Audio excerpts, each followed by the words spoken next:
actual o, ¿cómo le puse? Transmitido,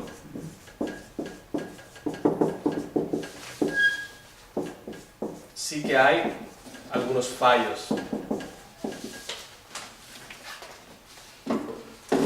No es necesariamente infalible. Pero, y vamos a ver que, gracias a Dios, Dios ha preservado su palabra de tal forma, incluso en la transmisión, que no afecta a la doctrina. Cualquier error que encontremos o discrepancia puede ser consensada, puede ser armonizada y luego no afecta a la doctrina también. Si hay algún error de un número, de una palabra, de otra cosa, no estamos hablando de la doctrina de la palabra del Señor, de nuestra salvación, gracias a Dios. Existen errores atribuidos a los copistas. Existen errores atribuidos a los copistas.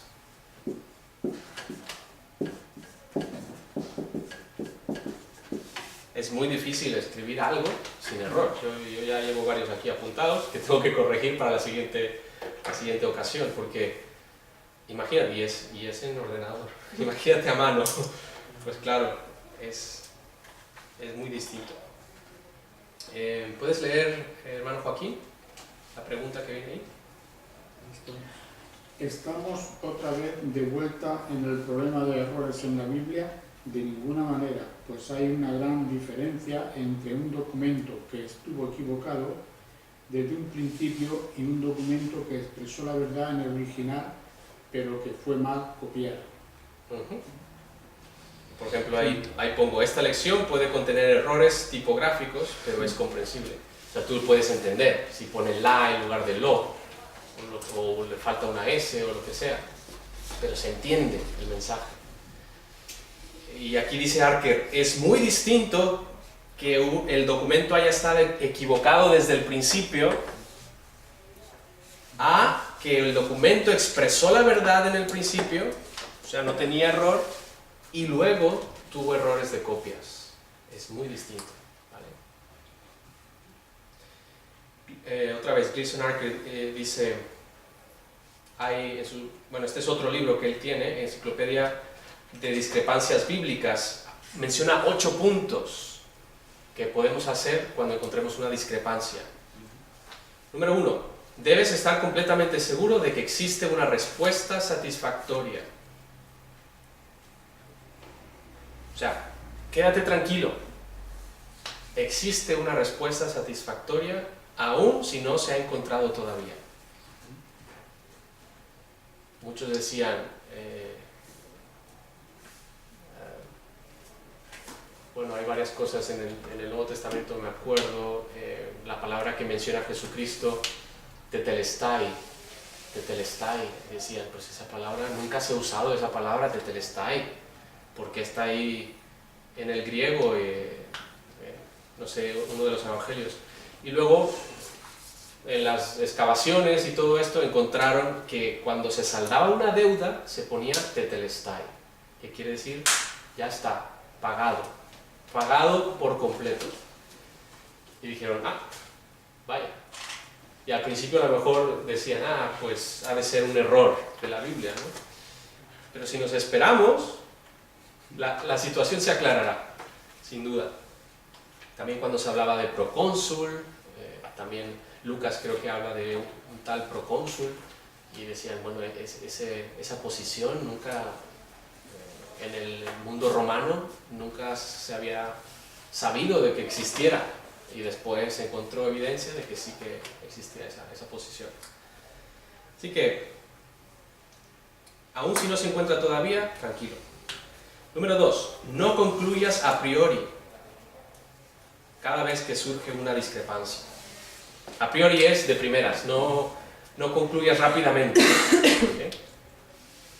3, estudia cuidadosamente el contexto. La semana pasada mencionamos sobre los ismaelitas y los madianitas.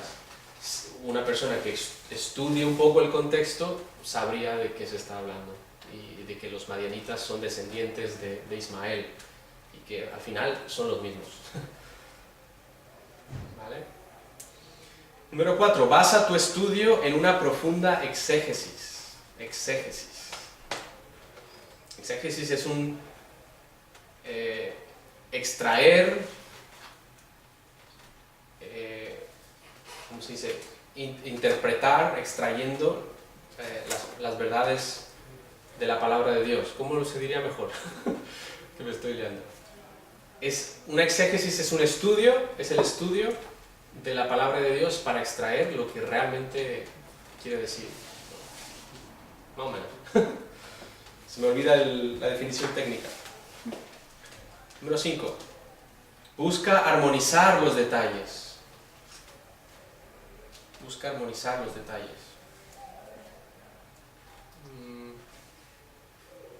Vamos a ver algunos ejemplos más adelante. De momento... bueno, pues... Pero casi todos son del Nuevo Testamento, ¿no? Entre los evangelios sinópticos o algo así, pues al final puedes hacer una armonía de los evangelios y darte cuenta que no hay discrepancias ni es una versión en contra de otra, sino que juntas se combinan y hacen una historia perfecta del evangelio. 6. Consulta los comentarios exegéticos. También muchas veces te pueden ayudar. La recomendación es siempre, primero estúdialo tú, primero indaga, mira el contexto, haz una exégesis de tu propia cuenta. Porque cuando vayas a los comentarios, si vas de primeras, pues ya te empiezan a contaminar y ya no ves la evidencia por ti mismo, ¿no? Entonces primero hazlo tú y luego consulta los comentarios. 7, ¿puedes leer, Pascal? Busca alguna evidencia de un error de los copistas. Así es.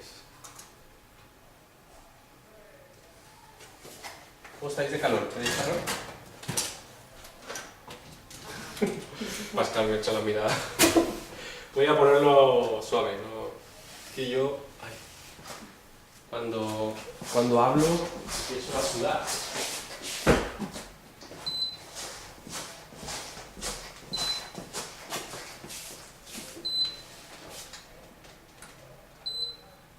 ¿Está bien?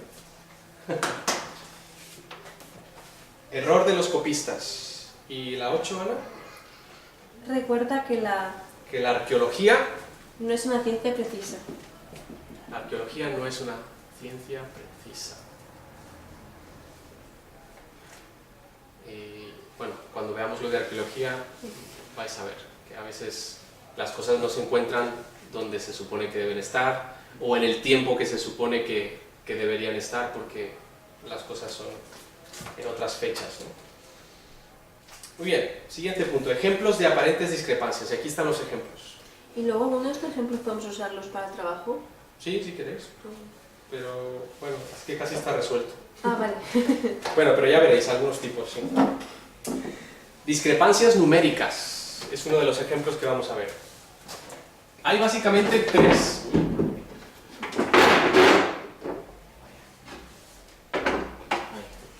Hay básicamente tres tipos de discrepancias, ¿vale?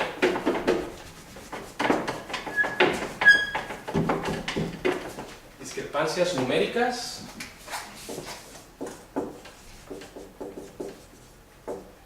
discrepancias históricas, y aquí es donde la arqueología tiene mucho que ver, pero como no es una ciencia exacta, a veces dice, no, pues esto nada que ver, y luego cuando más adelante se encuentran nuevos lugares, nuevas excavaciones, pues sí que tenía que ver. Y luego discrepancias doctrinales, que son las más importantes, digamos. ¿Vale? Las numéricas. Las letras hebreas son muy similares y muchas de estas letras se usaban para representar números. Por ejemplo, ahí está la letra Bet en hebreo, que es el 2, porque es la segunda letra del alfabeto. Yaf o Jaf, no sé cómo se pronuncia, yo creo que Jaf. 20. Nun es el número 50 cuando se usaba la letra Reish, tenía que ver con el número 200 y Taf con 400. Entonces, obviamente, como podéis ver, Bet y Yaf son muy parecidos, y más si se escribe a mano, ¿no? Y Nun también, son, casi los tres son muy parecidos. 2, 20, 50, a veces podría representar muy fácil que alguien copie mal un número. Ningún error numérico de los copistas afecta alguna promesa, mandamiento o doctrina de la Biblia. Gracias a Dios, un número no me preocupa, porque no afecta ni la doctrina, ni una promesa, ni un mandamiento de la palabra del Señor. Ejemplo, Josué 8, 3 al 9.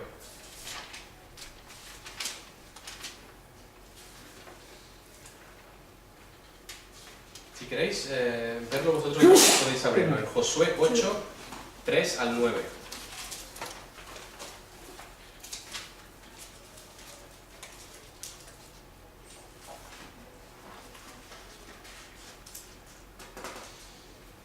Dice, entonces se levantaron Josué y toda la gente de guerra para subir contra Ai, y escogió Josué 30,000 hombres fuertes, los cuales envió de noche. Y les mandó diciendo, atended, pondréis emboscada a la ciudad detrás de ella, no os alejaréis mucho de la ciudad y estaréis todos dispuestos. Y yo y todo el pueblo que está conmigo nos acercaremos a la ciudad, y cuando salgan ellos contra nosotros, como hicieron antes, huiremos delante de ellos, y ellos saldrán tras nosotros hasta que nos alejemos de la ciudad, porque dirán, huyen de nosotros como la primera vez. Huiremos pues delante de ellos.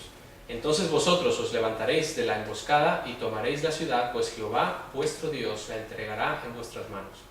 Y cuando la hayáis tomado, le prenderéis fuego. Haréis conforme a la palabra de Jehová. Mirad que os lo he mandado.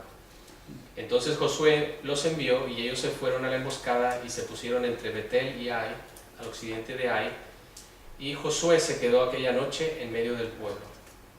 Pero fijaos en el versículo 12, ahí, mencionaba 30,000 hombres. Está Josué hablando con estos 30,000 hombres.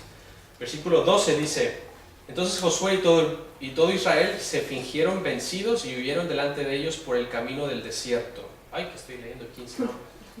El 12, y tomó como 5,000 hombres y los puso en emboscada entre Betel y Ai, al occidente de la ciudad. Entonces ahí hay una discrepancia, ¿eran 30,000 o eran 5,000? ¿De qué estamos hablando, no? Pues los números son muy parecidos, especialmente si la copia es borrosa. En este caso hay un error de copista. Y de 30,000, pues el segundo copió 5,000. Ahora no sabemos si era 30,000 o 5,000, suena más lógico 30,000, pero... Y no puede ser que no es lo mismo escoger que tomar, o sea que a lo mejor he escogido 30,000 personas, pero luego para el momento tomas a 5,000, de repente dijese, de los 30,000 que había escogido, dijese, vale, voy a coger a 5,000. Bueno, a ver, esto lo saqué de un libro donde tratan de discrepancias bíblicas, de Cale, es muy bueno, es conservador, y él, claro, ha investigado todas las copias que existen, y se ha dado cuenta que hay muchas que tienen 5,000, muchas que tienen 30,000 y esta discrepancia. Entonces, seguramente es un error de copista, porque se ha reproducido. O sea, tomemos en cuenta que el original se escribe perfecto y después va copiándose y de repente sale este error. En el segundo caso puso 5,000 en lugar de 30,000. Y entonces de todos los que se copien a partir de esa copia van a tener 5,000. Primero 30,000 y luego 5,000, como acabamos de leer. Pero por otro lado, hay copias que siguen manteniendo 30,000 en las dos cifras, ¿vale? Entonces con eso podemos comprobar que hubo un error de copia, que fue error de copista y no como de interpretación, como lo dice Ana. Muy bien, discrepancias históricas. Ahora, estos son importantes a la luz de la doctrina de la infalibilidad. También son importantes, porque la Biblia no va a decirnos nada históricamente equivocado, ¿sí? Entonces sí son importantes. Hay diferencias en nombres, también debido a lo parecido del alfabeto. Tenemos en Crónicas reyes que tienen diferentes nombres que en Primero y Segundo de Reyes, ¿no? Y dices, pero ¿por qué aquí aparece como tal y acá aparece, es el mismo hijo del mismo padre pero con otro nombre? ¿Qué está pasando, no? Bueno, es que a veces los nombres se cambiaban y a veces también hay diferencias de las letras. Las letras son muy parecidas.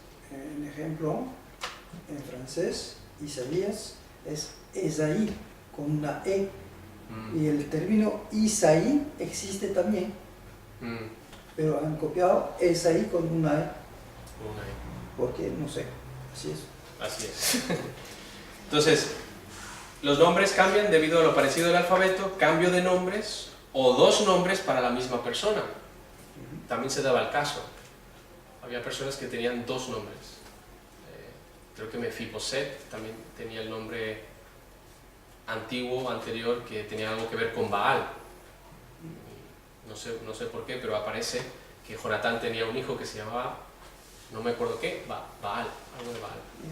Creo que hasta hace un tiempo el único dato sobre Pilato que existía era solo lo que decía la Biblia, y la historia, o sea, no había una evidencia así específica. Creo que era de Pilato, hasta que encontraron una excavación que hablaba de Pilato específicamente. Poncio Pilato. Nabucodonosor y Nabucodonosor. Sí. La misma persona. Muy bien.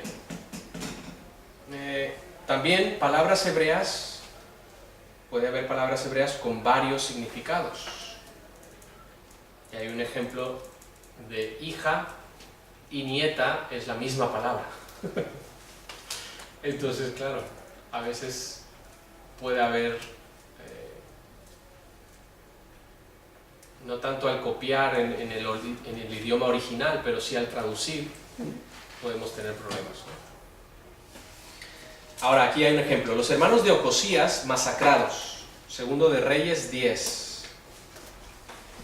Y luego en Crónicas, en Segundo de Crónicas, dice que son los hijos de los hermanos de Ocosías los que son masacrados. Sí, bueno, no vamos a ir a verlo, pero es así. La cuestión es que la palabra hebrea para hermanos también puede significar familiares cercanos. Entonces, en el caso de Segundo de Crónicas, dijeron que los hijos de los hermanos de Ocosías fueron masacrados. Entonces, son pequeños errores de la transmisión de los datos históricos de la Biblia.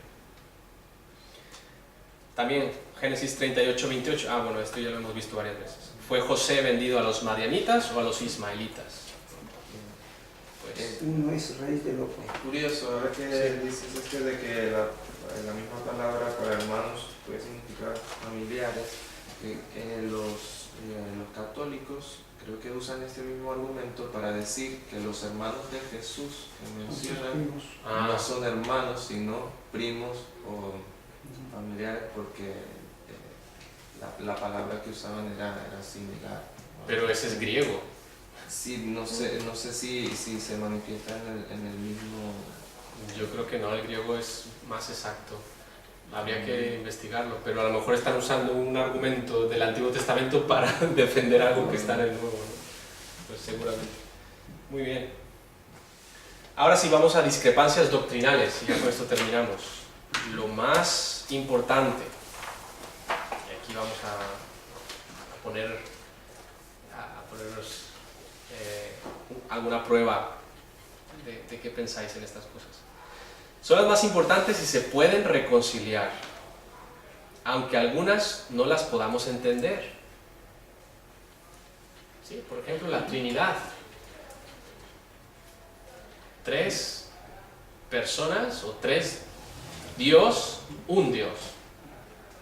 1 en 3, 3 en 1. ¿Cómo está esto, no? Las 2 naturalezas de Cristo. también, ¿cómo puede ser que una persona sea 100% hombre y 100% Dios? Naturaleza divina y naturaleza humana. Pues no las puedo entender humanamente, pero las creo por fe, por lo que dice la palabra de Dios, y es la enseñanza bíblica. ¿Vale? Muchas se resuelven debido a que Dios nos habla en términos humanos. También tenemos que ver esa parte. Dios, y qué bueno que nos habla en términos humanos, si no, no entenderíamos muchas cosas.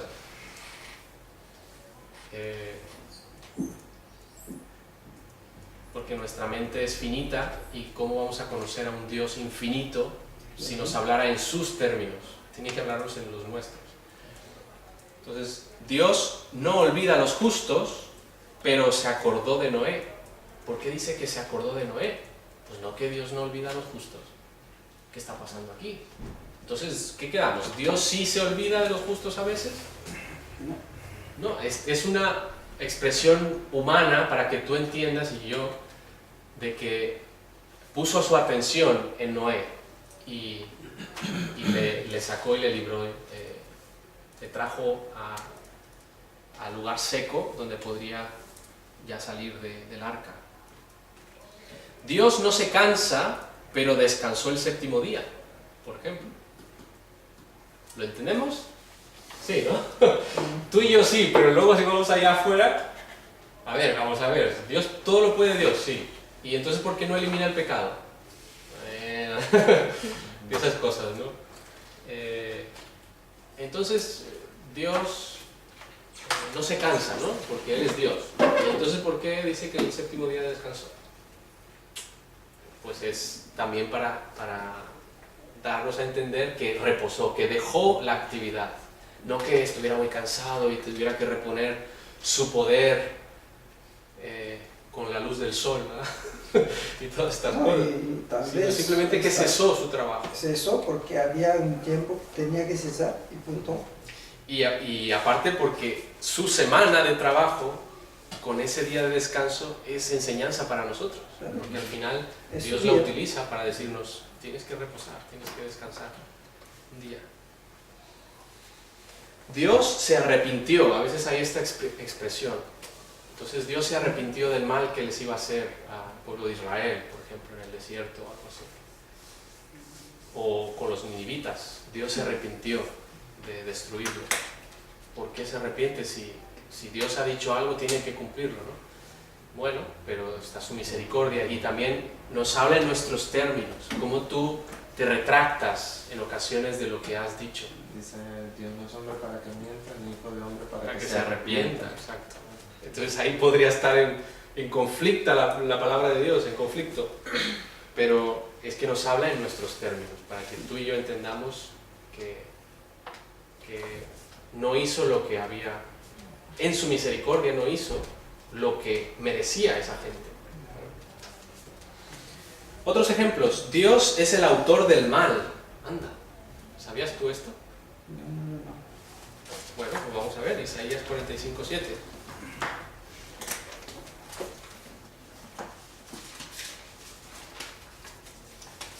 Y hay varios pasajes, ¿eh? Cuidado, a ver, a lo mejor esto va a ser que titubeéis en vuestra fe, ¿no? ¿No es cierto? No es mi intención, obviamente, pero sino que os afirméis más en la fe. Isaías 45:7, ¿qué dice? Pascal mismo.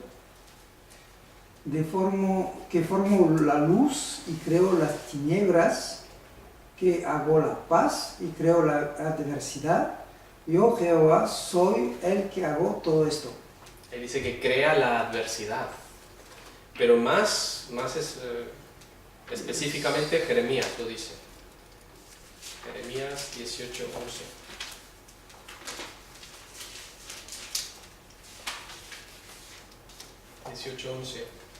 Dice, ahora pues, habla luego a todo hombre de Judá y a los moradores de Jerusalén, diciendo, así ha dicho Jehová, he aquí que yo dispongo mal contra vosotros y trazo contra vosotros designios.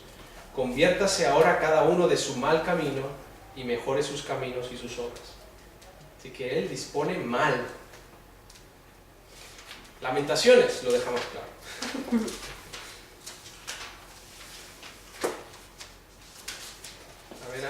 3:38. De la boca del Altísimo no sale lo malo y lo bueno. Y a lo mejor uno de ahí fuera te puede decir, te enseña este versículo y dices, ¿ves? Dios hizo el pecado, porque aquí dice que de él sale lo malo y lo bueno. Y tú te quedas, wow, ¿qué digo? Bueno, después tenemos pasajes que dice que Dios no es el autor del mal, claramente. Deuteronomio 32:4. Joaquín. 32.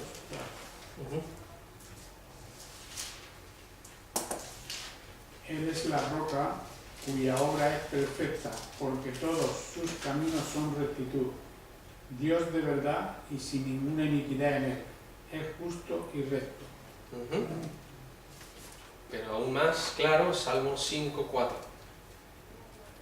Salmo 5:4. ¿Lo tienes tú? Antonio. 5:4 dice, porque tú no eres un Dios que se complace en la maldad, el malo no habitará junto a ti. Dios no se complace en la maldad, ¿verdad? Y Jeremías 29:11 dice, porque yo sé los pensamientos que tengo acerca de vosotros, dice Jehová, pensamientos de paz y no de mal, para daros el fin que esperáis. Entonces, obviamente el mal no se refiere a un mal moral o pecado. Perdón. Cuando él dice que de mi boca sale lo malo y lo bueno, no se refiere al pecado o lo malo en el sentido moral, sino un daño, un castigo. Entonces, si el pueblo de Israel se apartaba de él, pues le vendrían cosas malas y Dios lo iba a enviar. No está hablando de pecado. Así que si alguien nos enseña ese pasaje y nos dice, ¿ves? Dios ha creado el pecado, ¿no? El humano fue el que pecó. Dios simplemente dijo cuál era la ley: de todo árbol podéis comer, excepto de este, y el hombre fue el que tomó esa decisión. Muy bien, ¿alguna pregunta? O también, Sí. mismo antes del hombre, Satanás pecó contra Dios. Y el juzgado, bueno, lo que va a pasar a Satanás, que le espera el estanque de fuego. El lago de fuego. Ese es el castigo final, sí. ¿Verdad? Entonces es Dios el que establece el castigo, no el que crea el mal. Has dicho antes, ¿no? Sí, sí, o se refiere a un daño, un castigo, sí, castigar. Si el pueblo de Israel se apartaba de él, pues traía el castigo, pero no el mal moral de pecados, de iniquidad. Un ejemplo en Job, que dice, recibiré yo de Dios el bien y no el mal. Pero al principio Sí. dice que Dios permitió que Satanás actuara trayendo ese mal. Entonces no es Dios creándolo, sino que permite que cosas sucedan. Sí. Y usa el mismo Satanás ahí para hacer mal. Sí, siempre cuando hablamos de tentaciones y pruebas, ¿no? Satanás nos tienta, pero Dios usa esas pruebas para probar nuestra fe. O sea, Dios lo usa como pruebas, pero está ahí la tentación de Satanás, ¿no? Quería que él abandonara su fe y que él reprochara a Dios, pero obviamente no fue el caso. Muy bien, ¿alguna pregunta del contenido o de la clase en sí?